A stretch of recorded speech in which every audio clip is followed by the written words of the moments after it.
Hello students, this is Ritesh Sir Somaya, your English teacher. How are you all? Good morning, good afternoon, good evening. Students, last time આપણે જે લેસનની વાત કરતા હતા unit number 3 read 2 stress control exercise. But એની પહેલા જો હું વાત કરું તો અત્યારનો જે આ સમય એમાં પણ આજે ગણેશ ચતુર્થીનું વિસર્જન ગણેશજીનું આજનો દિવસ 14 દિવસે ગણપતિ બાપાની રજા આપવાની. છોકરા 10 દિવસ જેની સાથે સવાર સાંજ રહ્યા, જેની સાથે ગણપતિ બાપા મોરિયાના નાદ કરી અને એની આરતીને થાળ ધર્યા, જેને રોજ કંઈક ને કંઈક અલગ અલગ આરતીમાં પ્રસાદ ધર્યો. આજે એને વિદાય દેવાનો દિવસ એટલે ગણેશ ચતુર્થીના તહેવારનો અંતિમ દિવસ. આજે લોકો ગણેશજીનું વિસર્જન કરી અને એવી શુભેચ્છાઓ આપશે કે તમે આવતા વર્ષે વહેલા આવો, અમારા ઘેર આવો.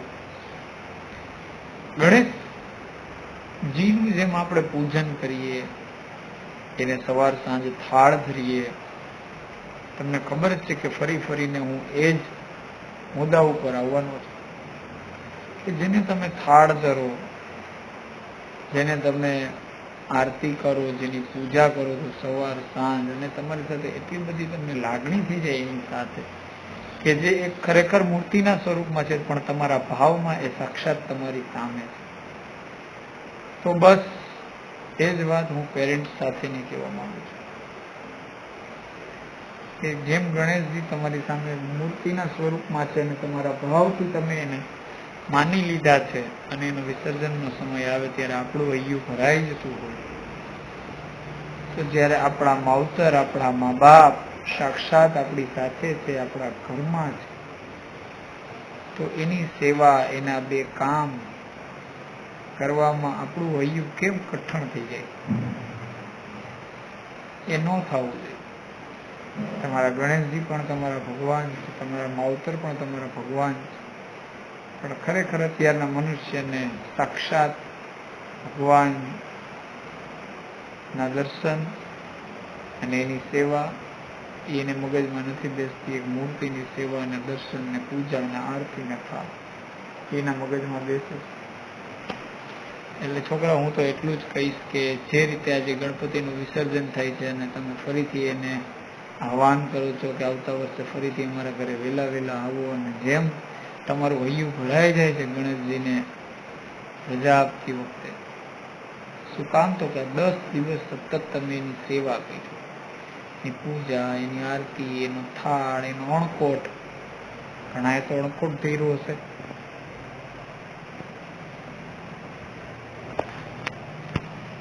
કારણ કે ગણેશજીનો અણકોટ મેં પણ પોતે મારા ઘરે ગણેશજીની પૂજા રાખી હતી, એને પણ મેં પણ અણકોટ ધર્યો હતો. અને મોસ્ટ ઓફ ઘણા લોકોએ તો જેને કહેવાય ને કથા, ગણેશજીને આપણે બિરાજમાન કરીએ ને એટલે એની કથા કરવી પડે છોકરાઓ, તો ઘણા લોકોએ તો કથા પણ રાખી હશે. મોસ્ટ ઓફ તો ઘણા બધાના ઘરે રવિવારે જ કથા હતી. મારા ઘરે પણ રવિવારે કથા હતી, થાળ હતો, અણકોટ હતો. તો કહેવાનો મતલબ એ છે છોકરા કે આવી જ રીતે તમારા મમ્મી પપ્પાને એને જમાડો, એને ભાવપૂર્વક પૂછો કેમ છો, કેમ ના, તમારી તબિયત હવે કેવી છે, જમવામાં કંઈ સલાહ કરો, એની સાથે 10 મિનિટ પ્રેમથી વાત કરો, પણ ઝઘડી વાળું વાતાવરણ ઘરમાં ઊભું નહીં કરો. તમારા મમ્મી પપ્પાને તમારી સાથે એટલી આત્મીયતા બંધાવી જવી જોઈએ કે એ તમારા વગર રહી ન શકવા. આ સેવા છે જેનો અવસર ભગવાને તમને આપ્યો છે, તો એ દિલ ખોલીને લૂંટી લ્યો, જીવી લ્યો. પણ હવે ખબર નહીં કેમ તમને લોકોને તો શું કહેવાય, જેને કહેવાય ને કે ભાઈ મૂર્તિની પૂજા કરવી હોય તો એમને ફૂલ ચડાવશે, એને હાર પહેરાવશે, એને ડેકોરેશન કરશે.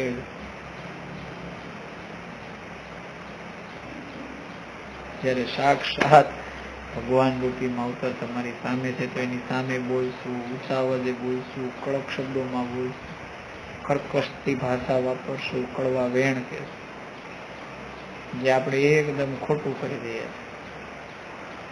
સારું, પણ મારો તો એવો ભાવ છે કે આજના દિવસે ગણેશજીને વિસર્જન કરતી વેળાએ એટલી પ્રાર્થના કરીએ કે જલ્દી અમને આ કોરોનામાંથી મુક્ત કરાવો. આ કોરોના જેવી મહામારીની વચ્ચેથી અમને જેમ પાણીમાંથી કદડો વાર કાઢી અને એને ફિલ્ટર કરીએ છીએ, એમાં કોરોના જેવી મહામારીમાંથી ફિલ્ટર કરીને અમને બધાને બહાર કાઢો, એની વેક્સિન અપાવો, એને દવા અપાવો, કોરોનાને જડબે સલાહ કઢાવો. તો આ બધું આજના આ ગણેશજીના પર્વ નિમિત્તે આપ સૌને ગણેશ ચતુર્થીની ખૂબ ખૂબ શુભેચ્છાઓ, શુભકામનાઓ. અને ગણેશજીના વિસર્જન વખતે તમારા મમ્મી પપ્પા વતી દર્શન કરો, એને સાથે લઈ જઈને દર્શન કરો. જોઈએ હવે આપણે આવીએ આપણા લેસનમાં.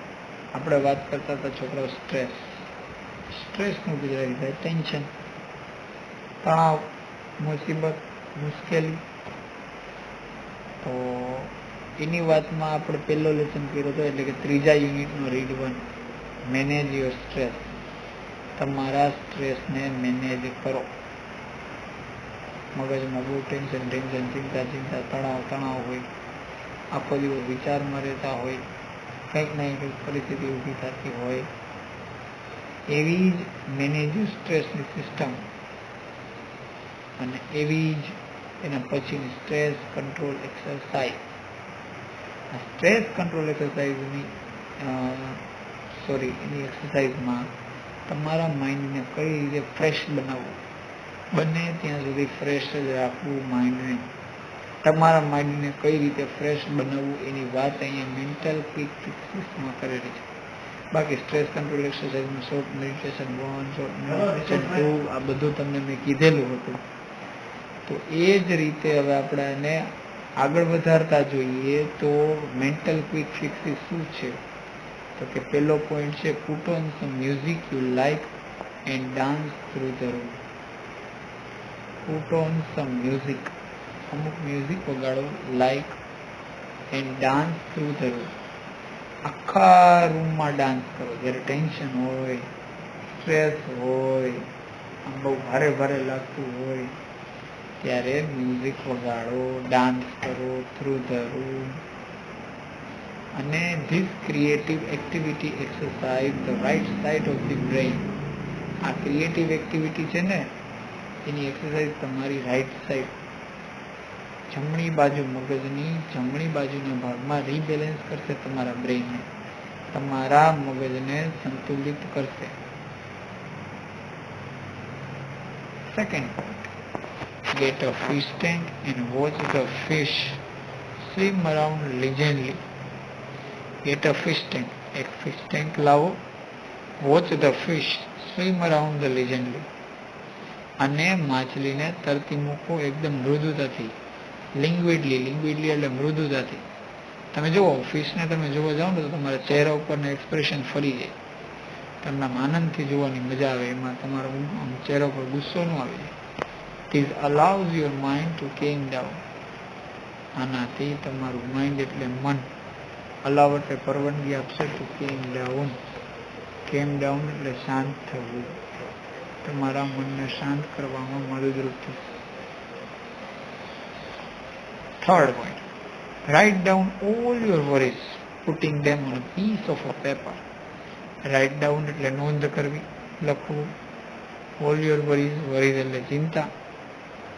putting them on a piece of a paper, બધી ચિંતાઓ એક પેજ ઉપર લો. આપણે ઘણી વાર લખતા હોય ને, મારી આરામ કરે, મારી બોલતા હોય, આપણે બોલ કરીએ એકલા, બસ તો જે બોલ કરતા હોય ને ગુસ્સામાં બધું લખી નાખવાનું.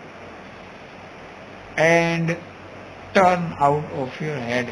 ટર્ન આઉટ એટલે ગોળ, તમારા માથા ઉપરથી ગોળ ફેરવીને ફેંકી દો. એટલે તમને એમ થશે કે મારી ઉપરથી અડધું ટેન્શન ઓછું થઈ ગયું, કે તમને એમ થશે કે તમારું દબાણ હળવું થઈ ગયું. સમજાણું?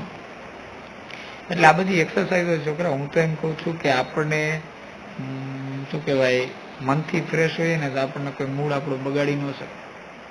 એના માટે આપણે મનથી ફ્રેશ હોવા જોઈએ. આપણે ઘણા એમ કે હું મ્યુઝિક સાંભળું તો ફ્રેશ થાવ, હું બહાર ચક્કર મારવા જાઉં તો ફ્રેશ થાવ, હું ફિલ્મ જોઈ લઉં તો ફ્રેશ થાવ, હું મોબાઈલ અડધી કલાક રમી લઉં તો ફ્રેશ થાવ. આ બધા બહાના છે. ખરેખર ફ્રેશ થવા માટે કોઈ વસ્તુની જરૂર જ નથી. તમે મનથી 2 મિનિટ કે 5 મિનિટ ધ્યાન કરી લ્યો અને પછી ધ્યાનમાં બેસી જાઓ અને બેઠા શાંતિથી ચૂપચાપ કંઈક ને કંઈક વાંચતા રહ્યો તો જો તમારો માઇન્ડ એકદમ સેટ થઈ જશે. Get out into nature and walk. Nature અને વોકમાં નેચર કુદરતી વાતાવરણમાં get out into nature and walk. કુદરતી વાતાવરણમાં હાલવા નીકળી જવાનું. કંઈ સરસ મજાની એક લટાર મારી આવવાની છોકરાઓ. Concentrate on what is right now. Very good. બહુ સરસ પોઈન્ટ કીધેલો છે. Concentrate on what is right now. અત્યારે શું થઈ રહ્યું છે ને એની ઉપર એકાગ્રતા રાખો, rather than what might happen tomorrow. આવતીકાલે શું થવાનું છે એના કરતા આજ ઉપર તમારું કોન્સન્ટ્રેશન વધારે રાખો. Sing in the bath and use the shampoo bottle. Sing in the bath. બાથરૂમમાં ગીત ગાતા ગાતા નાવ. શેમ્પુ બોટલનો યુઝ કરો એઝ અ માઇક્રોફોન. માઇક્રોફોનની જેમ શેમ્પુ બોટલનો ઉપયોગ કરો. લા લા લા લા લા લા લા લા લા.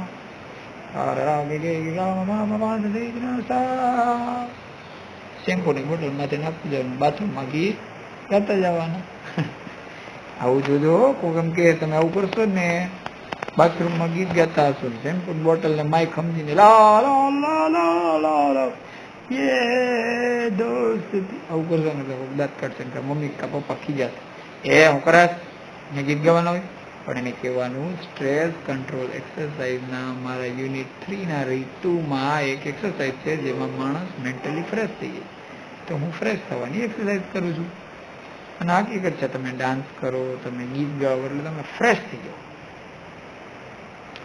Next, nobody is perfect. એવું વિચારો કે કોઈ માણસ તો પરફેક્ટ છે જ નહીં. અને હકીકત છે, who wants to be nobody, mistake are okay.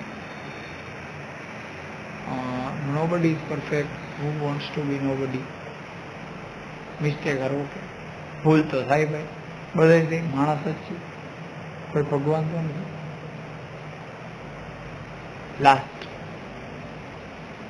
Delete the phrases. ફ્રેઝિસને ડિલીટ કરો. I can't from your vocabulary. I can't from your vocabulary. આ તમારી વોકેબલરીમાંથી, વોકેબલરી એટલે છોકરો શબ્દ ભંડોળ, શબ્દ ભંડોળમાંથી આઈ કાન્ટ શબ્દ જ કાઢ નાખો. એ હું ભાઈ, મારાથી નહીં થાય, આ હું નહીં કરી શકું. અરે શું કરવાને ન થાય, કાળા માથાનો માનવી ધારે કરે. It isn't constructive and block your view of possible solution. Construct એટલે રચના કરવી, બંધારણ કરવું. And block your views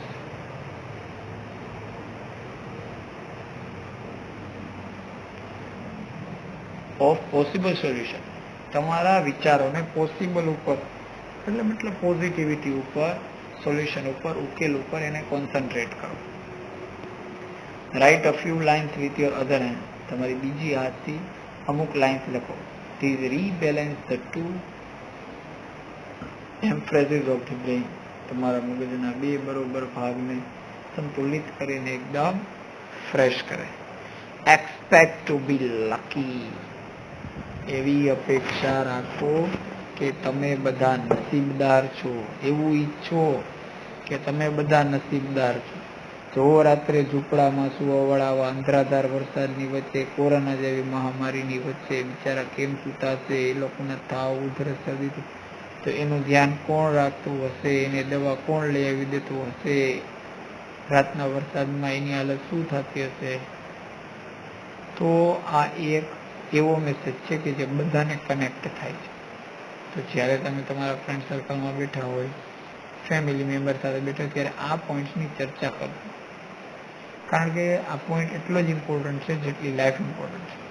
okay, ચલો સ્ટુડન્ટ્સ, નેક્સ્ટ ટાઈમ મળશું. ત્યાં સુધી ઘરે રહેજો. સ્ટે હોમ, બી સેફ, સ્ટે સેફ, ઘરે રહ્યો, સલામત રહ્યો, ક્યાંય જતા નહીં. હવે આપણે નેક્સ્ટ લેક્ચરમાં મળશું યુનિટ નંબર 4 રીડ 1 ઉપરથી ચર્ચા કરશું. ચલો સ્ટુડન્ટ્સ, બાય બાય.